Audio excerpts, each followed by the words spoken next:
எப்படி வேலை அமையும் தெரியாது, எப்படி எனக்கு எதிர்காலம் வரும்னு தெரியாது, எப்படி நான் ஆசீர்வாதமா இருப்பேன்னு தெரியாது, எப்படி நான் வீடு கட்டுவேன்னு தெரியாது, எப்படி எங்க வீட்டோட கடன் அடைப்பேன்னு தெரியாது, எப்படி இந்த டிப்ரெஷன்ல இருந்து வெளியே வருவேன்னு தெரியாது, எப்படி எனக்கு கல்யாணம் நடக்கும்னு தெரியாது, எப்படி பிள்ளை பிறக்கும்னு தெரியாது, எப்படி என் வாழ்க்கை நல்லா இருக்கும்னு எனக்கு உண்மைக்குமே தெரியாது.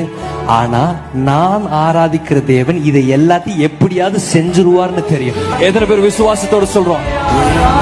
He is going to do it very quickly.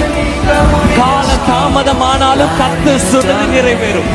அதின் காலத்தில் சகலத்தையும் நேர்த்தியாய் செய்து முடிப்பார். கிரகிக்க முடியா